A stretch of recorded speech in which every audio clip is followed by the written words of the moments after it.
Maayong hapon, gikan sa Solar News Channel Manila. Ako si Menchu Antigua Macapagal.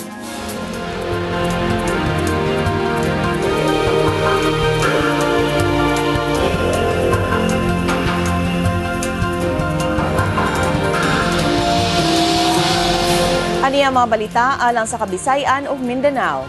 Ibutang na ubos sa Signal Number 2 ang pipila ka mga lugar sa Kabisayan ug Mindanao tungod sa Tropical Storm Bashang.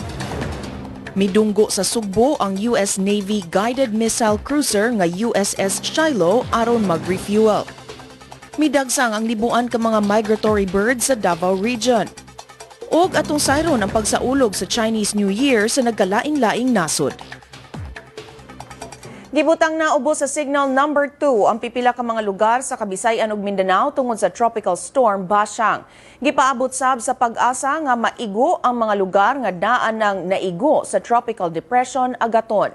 Ang Tropical Storm Bashang nahimutang 500 kilometers east-northeast sa Hinatuan, Surigao del Sur. Doon na kini gikusgon nga 65 kilometers per hour haduol sa tunga-tunga sa Baguio ug unos nga 80 kilometers per hour. Gipaabot nga mo landfall ang Tropical Storm Bashang dapit sa Southern Leyte ug Surigao del Norte unyang gabii o ugma sa buntag. Ugma gipaabot nga anaa kini dapit sa Naga City, Cebu. Sa Domingo anaa na kini sa Puerto Princesa City ug sa Lunes gipaabot nga mugawas na kini sa Philippine Area of Responsibility. Matod sa pag-asa, anaa na karon ubos sa Public Storm Warning Signal Number 2 ang mga probinsya sa Sugbo, lakip na ang Camotes Islands, Bohol, Leyte, Southern Leyte, Eastern Samar ug Samar. Sa Mindanao, Signal Number 2 karon sa Camiguin, Dinagat Province, Surigao del Norte, lakip ang Siargao Island ug ang northern part sa Surigao del Sur ug Agusan del Norte. Gipahimangnuan sa pag-asa ang mga residente sa maong mga dapit diin giisa ang Signal Number 2 sa pagbantay sa posibleng mga storm surges. Signal Number 1 sa Masbate ug Cuyo Islands, Northern Samar, Biliran, Aklan, Capiz, Antique, Iloilo, Guimaras, Negros Occidental ug Oriental ug Siquijor. Anaasab ubos sa Public Storm Warning Signal Number 1 ang mga probinsya sa Misamis Oriental ug Occidental, ang mga nahibiling bahin sa Agusan del Norte ug Surigao del Sur, Agusan del Sur northern part sa Bukidnon ug ang Zamboanga del Norte. Gipahimangnuan sa pag-asa ang mga residente sa mga apektadong dapit nga magbantay sa mga pagbaha ug landslides. Kapin na sa 50 ang patay, lakip ang mga batang sakop sa Bangsamoro Islamic Freedom Fighters sa panagsangka batok sa mga sundalo sa Mindanao.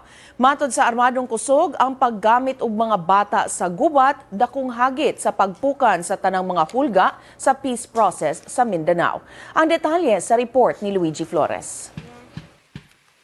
Sa video nga gipost sa YouTube niadtong August 2012, makita nga mimartsa ang mga giingong sakop sa Bangsamoro Islamic Freedom Fighters sa Maguindanao. Daghan nila mga batanon. Gipasanginlan ang BIFF nga nanguhag mga bata alang sa gubat. Ang pag-apil sa mga bata sa gubat kalapasan sa United Nations Convention on the Rights of the Child. Giangkon sa armadong kusog nga ang giingong paggamit sa BIFF ug mga batang sundalo dakong hagit sa ilang pagpukan sa armadong grupo. Nagkadaghan na ang mga nangamatay sa habig sa BIFF, lagip na ang mga giingong batang sundalo ug sa habig sa AFP. Nagsugod nagtabang ang mga ahensya sa gobyerno ngadto sa mga apektadong pamilya. Nangayo na sab og pagsabot ang kagamhanan tungod sa nagpadayon nga panagsangka. We seek their understanding, we seek the local government units' understanding. This is a necessary action that we have to do in order that we can pursue the peace process and protect the communities. Samtang nagpadayon ang mga engkwentro, gisusi na sab sa kasundaluhan ang ubang mga armadong grupo nga posibleng mosuporta sa BIFF. Daan ang mipasidaan ang mga sakop sa lain-laing factions sa Moro National Liberation Front nga posibleng mag-usa sila sa BIFF aron batukan ang peace deal tali sa gobyerno ug sa MILF. There are some attempts to forge alliances. In the past, Nur Miswari himself has met with Umbracato to forge that kind of alliance, but I don't think they were able to see eye to eye on this. Kami sure kami as an institution, hindi sasama yung MNLF, no? Opo. Maybe what is happening now on the ground, may ilan sa mga miyembro nila na may mga relatives sa BIFF sumasama, but those are independent action of their members na what they are trying to stop, ano? So, I think it is only part of the propaganda. Naghinay-hinay sab ang Malacanang sa pagdumala sa manhunt batok sa BIFF aron mawala ang mga kahadlok nga mahimong target sab ang MNLF. Kung merong mga sektor na magbibigay ng puna, no, na ito ay sumasakop na sa kanilang lugar, ang mahalagang katanungan ay kung ang mga puwersa ng ating AFP at PNP ay tumatalima, no, sa mga accepted rules of engagement. Buot sab ni Muntinlupa Representative Rodolfo Biazon nga mas manginlabot pa ang MILF sa pagpukan sa BIFF. Tungod kay wala pa maplansa ang mga security arrangements subos sa peace deal, limitado lang ang MILF sa pag-secure sa buffer zones aron panalipdan ang ilang mga lugar gikan sa BIFF. If the MILF will do this, the MILF will signal to us, to the Filipino people, that indeed they are serious in restoring peace in Mindanao. Kasi pwede silang tumulong eh. Unang-una, kilala nila yan. Baka yung iba niya, kamag-anak pa nila eh. Gibutyag sa militar nga determinado sila sa pagpukan sa tanang miyembro sa BIFF. Ang pangutana kung makumpleto sa militar ang ilang misyon ugma. Alang sa AFP, importante nga mapaubsan ang katakos sa BIFF nga muhimog laing atraso ug sa ilang pagpugong sa pagpatuman sa final peace deal. Luigi Flores, Solar News. Gihingusgan sa Bangsamoro Islamic Freedom Fighters nga upat ra ang namatay sa ilang habig sukwahi sa taho sa armadong kusog nga kapin 50 na ka BIFF members ang namatay atol sa ilang panagsangka sa Maguindanao ug North Cotabato. Gihulagway ni Abu Misri Mama, spokesperson sa BIFF, nga mga martir ang upat ka namatay sa ilang habig. Dugang ni Mama, makigsangka ang habig sa BIFF hangtod sa ilang kamatayon ug panalitdan ang ilang katungod. Apan sigo ni 6th Infantry Division spokesperson Dixon Hermoso, gibase nila ang ilang ihap sa mga na-recover nga lawas sa mga miyembro sa BIFF nga namatay atol sa panagsangka. Giangkon sab ni Hermoso nga dili daling masikop ang halos 20 ka BIFF members nga dunay warrants of arrest tungod sa padayong pagpanghasi sa BIFF. Ubos gihapon sa full alert ang kapulisan sa Rehiyon 9 samtang nagpadayon pa ang panagsangka sa militar ug mga sakop sa BIFF sa Central Mindanao. Matod ni Police Regional Director Chief Superintendent Juanito Vanyo, anaa gihapon ang posibilidad nga maabot sa rehiyon ang kagubot sa Central Mindanao. Hinuon masaligon si Vanyo nga magpabiling dili mukatap sa ubang lugar ang panagsangka, apan may posibilidad gihapon sa hulga gikan sa ubang lawless groups. Gipadayag kini ni Vanyo atol sa Joint Regional Regional Peace and Security Coordinating Council meeting kagahapon sa PNP, AFP ug local government. Gibutyag sa Malacanang nga wala gitarget sa militar ang mga kampo sa Moro National Liberation Front sa operasyon batok sa Bangsamoro Islamic Freedom Fighters. Matod ni Communications Operations Secretary Sunny Coloma, giniyahan sa rules of engagement ang military operations. Dugang ni Coloma, walay gipalabi nga sektor sa operasyon sa militar. Giklaro hinuon ni Coloma nga gihimo lang ang mga operasyon uban ang Moro Islamic Liberation Front aron dili kasulod ang BIFF sa mga MILF communities. Nagtuo ang National Democratic Front sa Mindanao nga dili solusyon sa gipangayong kagawasan sa Moro people ang pirmahang Comprehensive Agreement on the Bangsamoro. Hinuon matod sa NDF mo palig-on kini sa armadong pakigbisog sa ubang Moro group aron makabot niini ang hingpit nga kagawasan. Si Cheng Ordonez adunay detalye. Cheng?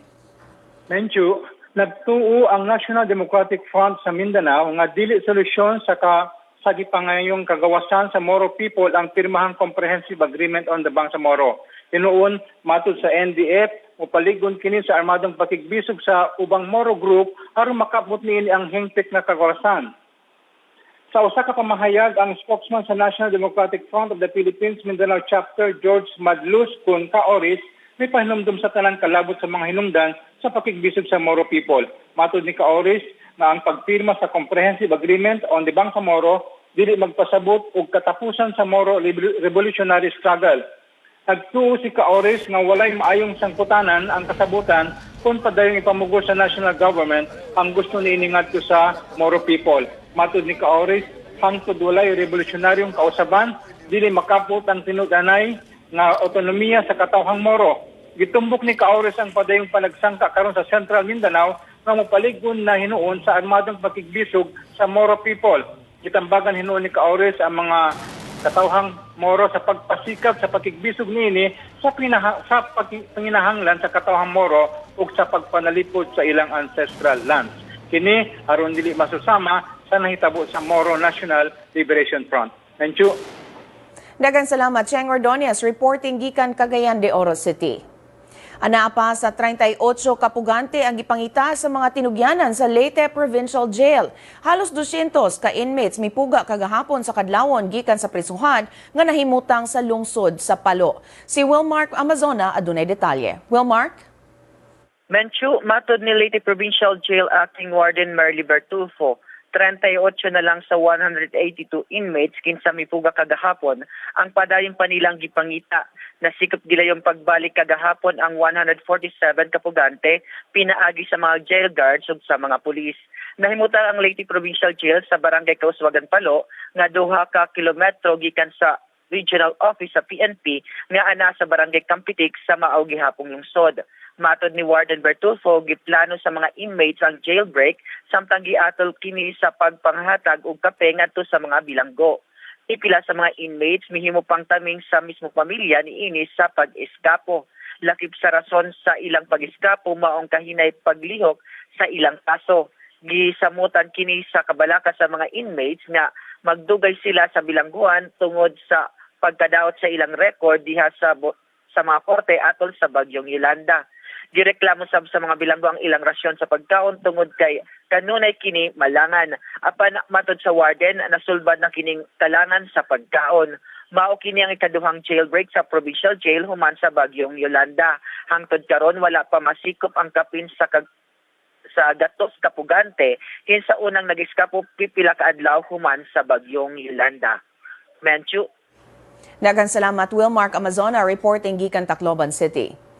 Sa pagbalik sa Solar News Cebuano, midunggo sa Sugbo ang US Navy guided missile cruiser nga USS Shiloh aron mag-refuel.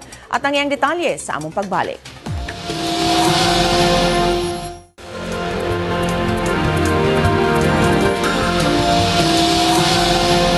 Gibutyag sa Office of Civil Defense Cordillera nga 8 ka local government units sa rehiyon ang dunay regular nga disaster risk reduction and management officials.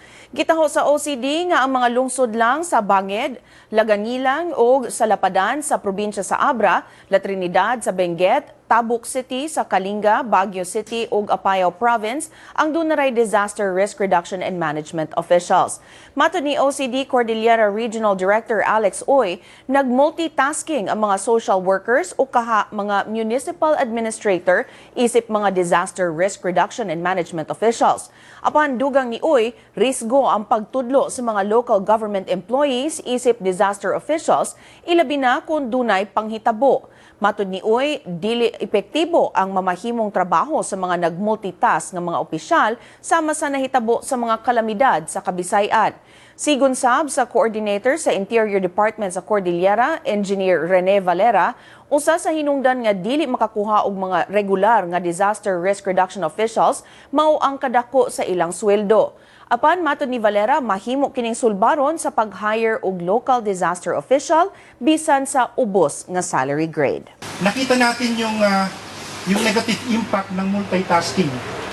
Multitasking, ibig kong sabihin, hindi pa nakaplantilla position yung tao na to for DRRM dahil ang focus ng iba is nag-multitask yung social welfare officer at the same time sa yung disaster risk reduction and management officers. Gipanalipdan ni Baguio City Mayor Mauricio Dumogan ang mga organizer sa Panagbenga Festival, ilabi na ang Baguio Flower Festival Foundation Incorporated, gikan sa pagtuo nga giwaldas ni ini ang public funds. Una nang gipangutana sa City Council ang giingong kapakya sa foundation, pagduso og financial statements alang sa nagasto sa festival. Nasayran nga ang syudad sa Baguio mihatag og subsidy nga 4 million pesos ngadto sa foundation alang sa pag-organize sa Panagbenga Festival.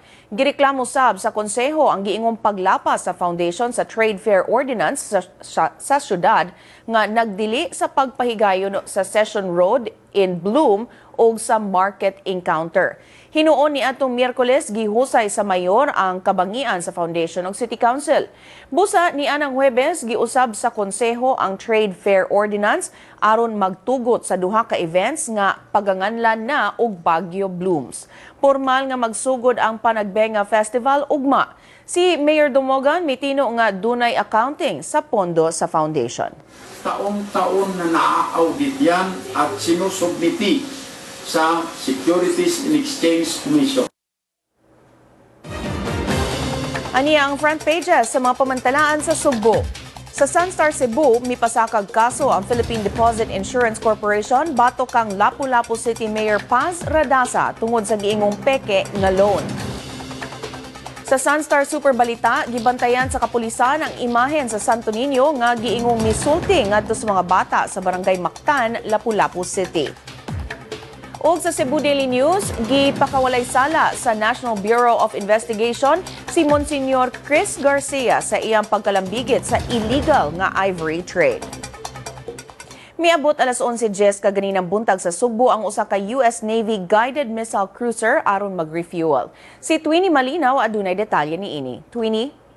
Menshu, alas 11:10 kaganinang buntag miangkla sa 2.5 nautical miles sa Tangke, Talisay City ang USS Shiloh. Ang USS Shiloh usa ka Ticonderoga class guided missile cruiser kabahin sa US Pacific Fleet nga nakapundo sa Yokosuka, Japan. Apan ubos kini sa pagmando ni Captain Korush Morris ug adunay 390 ka crew kagilangkuban sa 90 ka Filipino-American. Ang ngalan ni gikuha sa Battle of Shiloh atol sa American Civil War. Atol gibutyag ni Civil Military Operations Officer Captain Philip Lapined nga mamalit og supplies ang crew og sa samang higayon mopahulay og mag-relax sa Sugbo ang mga US servicemen. Apan dili madayon ugma ang ikatak ng pagpananom og bakhaw kun mangroves sa mga US servicemen tungod kay taob ang dagat sa Sitio Lubi, Barangay Kanhulaw sa Lapu-Lapu City alas 6 ugma sa buntag. Hinuon mo bisita ang mga US servicemen sa orphanage sa lungsod sa Cordova sa alas 9 sa buntag. Ang pagbisita sa US vessel subling mo palig-on sa relasyon sa nasud ug sa Amerika. Mobiya sa Sugbo ang US vessel karong Lunes. Menshu. Daghang salamat Twinnie Malinaw reporting gikan Cebu City. Sa among pagbalik, aksidenteng nadiskubrihan ang usa ka improvised explosive device sa National Highway sa Pantukan, Compostela Valley. Ang detalye sa pagbalik sa Solar News Cebuano.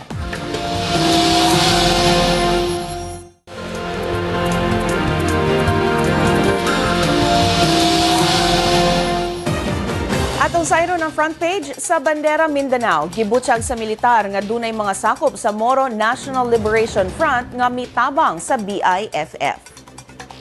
Midagsang sukad sa miaging semana ang libuan ka mga migratory birds sa Davao Region. Apan nakadisturbo na kini sa mga mulupyo. Si Ben Tishorna sa detalye. Ben? Bencho, gibana-bana nga naa sa 20,000 ang mga migratory birds nga nagpondo karon sa lungsod sa Banay-Banay, Davao Oriental, Malalag, Davao del Sur ug Carmen, Davao del Norte. Sugad pa niadtong Nobyembre midagsasab ang mga migratory birds dinhi sa Davao City. Sagad ana kini sa Villafuerte ug Magsaysay Street sa Kalinan District. Apan nakadisturbo na kini sa mga mulupyo. Nang reklamo ang mga mulupyo sa dapit tungod sa hugaw sa langgam ug sa kasaba niini.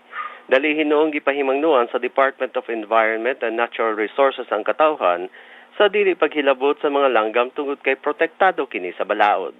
Matod sa DNR, mahimong makiha katong pasakit sa mga langgam ubos sa Republic Act 9147 kunang Wildlife Resources Conservation and Protection Act. Matod ni Mary Jelaine Argilias, Ecosystems Management Specialist sa Protected Areas and Wildlife Division sa DNR, posibleng mga barn swallows o starlings ang mga midag sa nga langgam. Ang mga barn swallows gikan pa sa North America, Africa, Eurasia, Taiwan ug ubang bahin sa Indonesia, Vietnam ug India. Sagad mo kagyo kining mga maong langgam tungod sa extreme weather conditions sa ilang Pinoyanan. Sa miaging tuig, nakarecord ng DNR og kapin 13,400 ka migratory birds nga midangop sa Southern Mindanao. Nadoble kini kaysa tuig 2012 nga naalang kapin sa 7,800. Gawas sa hugaw sa mga langgam ug sa kalangas, nabalaka sa mga mulupyo nga magdala og sakit ang mga migratory birds. Apan dali kining gisalikway sa mga otoridad nga nagdala sa bird flu virus ang mga langgam tungod kay wala kini moagi sa China. Mencho. Daghang salamat, Benteshore, na reporting gikan Davao City. Aksidenteng nadiskubrihan ang usa ka kusog nga improvised explosive device sa National Highway sa Pantukan, Compostela Valley. Wala damhan nakit-an kini sa mga personnel sa Department of Public Works and Highways kinsa adunay gitrabaho sa dalan kagahapon sa buntag. Matod ni DPWH personnel Arnulfo Lienado, namunit sila og kahoy aron gamiton sa pag-init sa asphalt dihang ilang nakita ang taas nga kutay sa alambre.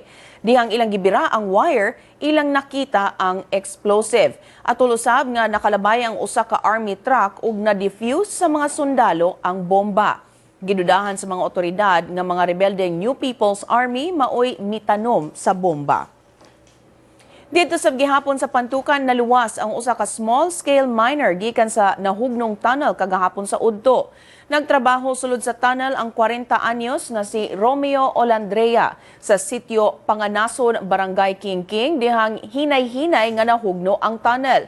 Daling nakagawas ang upat ka kauban ni Olandrea, samtang natabunan kini sa yuta, hinungdan nga daling gikalot ang nahugnoan aron maluwas ang minero. Nasikop na sa Zamboanga City ang giingong notorious suspect sa human trafficking. Sa joint operation sa kapulisan ug kasundaluhan sa syudad, nadakpan si Haji Araji Jamang Kaman sa Talabaan, Barangay Mercedes sa Zamboanga City. Si Kaman tag-iya sa Salwa Hotel ug Wendelin nga sakayan sa syudad. Giingong nalambigit si Kaman sa human trafficking sa pipila na katuig. Gihimo na ang follow-up operations alang sa pagluwas sa mga posibleng biktima ni Kaman sa mga island barangays sa Dakbayan. Formal na nga milingkod isip bag-ong officer in charge sa Zamboanga City Police si Senior Superintendent Angelito Casimiro. Si Casimiro maukanhi ang Provincial Police Director sa Cordillera Region.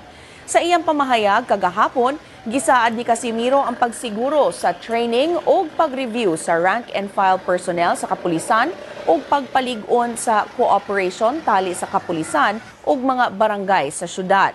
Gidawat ni Mayor Beng Climaco ang appointment ni Casimiro ug mipadayag sa pagsalig niini.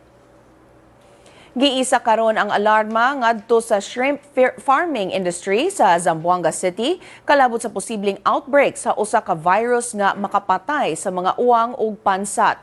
Matod sa Field Agricultural Officer sa Vitali, Zamboanga City nga si Rico Tabal, ilang nadawat ang mga reports gikan sa mga fish pond operators kalabot sa timailhan sa posibleng infestation sa white spot syndrome virus ngadto sa mga pansat. Daan ang nakita ang virus sa mga prawn farm sa eastern part sa syudad. Ang virus makapatay sa tanang uwang o pansat sa mga prawn farms. Giauhag sa mga otoridad ang mga prawn farm operators sa pagsagop og mga lakang aron kalikayan ang virus. Sa Pagadian City, Zamboanga del Sur, gipangunahan sa local officials ang pagsugat sa Chinese New Year uban ang Chinese community. Si Jong Kajon adunay detalye. Jong? Mencho, gisugat sa mga officials, local officials sa Pagadian, ang Chinese community din sa Pagadian City, ang pagsaulog sa Chinese New Year, pinagi sa programa kagabi sa Pagadian City Plaza Los Global Stage. Nangulo si Mayor Romeo Pulmones o Vice Mayor Divina Gaisio, ingon man si Zamboanga del Sur First District Congressman Victorio sa Taliucan, uban sa presidente sa Filipino-Chinese Chamber of Commerce na si Felix Hao. Mao kini ang ikanapulo ka tuig nga ang local kagamahanan sa Dakbayan o aktibong misalmot sa katulugan sa maong o kauban ang Chinese Chamber. Una kining gisalmutan sa LGU dihang napili si Mayor ko isip unang Chinese businessman nga Mayor sa Dakbayan. matod pa ni Mayor Pulmones nga dako ang kampo sa business community sa Kalambuan sa Pagadian City. Ang simple programa kagabi ilang kuban sa Chinese dances, fireworks display o dancing fountain. Anaasab ang naandang paghatag sa ampaw gikan sa mga FCC officials ngadto sa Makatawan. Mingcho? Daghang salamat, John Cajon, reporting gikan Pagadian City. Atong sayron sabang kasaulugan sa Chinese New Year sa nagkalain-laing nasod, pinaagi ni Sara Velasco. Gisugat sa ubang mga Chinese ang bagong tuig sulod sa mga restaurant sa China, samtang nananaw og tinuig nga sibya sa gala performance sa Chinese New Year. Samtang ubang mga Chinese nagpabuto gawas sa ilang mga balay. Doon na sa fireworks display nga gipangunayan sa mga dagkong establishmento sa China. Gituuhan sa mga Chinese nga ang pagpabuto makapapahawa sa mga daotang espiritu samtang modapit sa swerte. Sa Japan, 200 katao ang nagtapok sa Chinatown sa Yokohama aron sugaton ang bagong tuig pinaagi sa pag-countdown o pagtanaw sa lion ug dragon dances. Sigun sa usa ka miyembro sa lion dance team, gihimo ang sayaw matag tuig aron mas mulambo pa ang pakig-alayon sa Japanese ug Chinese communities. Sa New York sa Estados Unidos, gipasiga ang pula o gold nga suga sa Empire State Building pagsaulog sa bagong tuig. Matod ni Chinese Consul General sa New York City, Sun Guoxiang, gihimo sabang pagpasiga aron sa ulugon ay ika-35 nga sumad sa relasyon sa China ug US. Hinuundugang ni Guoxiang, gihimo ang pagpasiga matag tuig sa New York panahon sa Chinese New Year aron maghatag og kalambuan ug maayong panglawas sa katawhan. Gidagsang sa mga bisita ang waxed figure sa duha ka martial arts action superstars nga sila si Jackie Chan ug Bruce Lee sa Chinatown sa London. Nagpahulagway ang mga bisita sa mga waxed figures nga gikan sa Madame Tussauds Museum sa London. Matod sa London Chinatown Chinese Association, gidisplay ang mga waxed figures aron mas mailhan sa mga taga-London ang duha ka giingong legend sa Chinese martial arts. Ug sa Australia, nang hinaot ang mga nagdumala sa usa ka wildlife park nga himuong Chinese zodiac ang koala. Matod ni Dream World Marketing Director Annette Pierce, ang koala gihulagway nga walay libog nga hayop. Atol sa Chinese New Year holiday, pipila ka mga turista, lakip mga Chinese, mas mipili nga sa ulugon ang bagong tuig sa Dream World Australian Wildlife Experience, din ilang magunitan ang usa ka tinuod nga koala. Malaumon si Pierce nga ma-enjoy sa mga Chinese tourists ang hinay ug relaxed nga lifestyle sa Queensland sa Australia nga lahi sa paspas nga lifestyle sa China. Sobra 200,000 ka Chinese tourists ang gipaabot nga modagsang sa Queensland karong tuiga. Sara Hilomen Velasco, Solar News. Kung buot ninyo matanaw pag-usab ang episode karon sa Solar News Cebuano, i-like ang among Facebook page, Solar News Cebuano. Bisitahi sab ang among website, www.solarnews.ph. Alang sa inyong mga sugit o komentaryo, mahimo sab dinyo kining i-email sa solarnewscebuano@solartv.ph. Og mao kadto ang Solar News Cebuano hangtod sa Lunes pohon. Ako si Menchu Antigua Macapagal. Daghang salamat ug pag-amping Kabisayan ug Mindanao.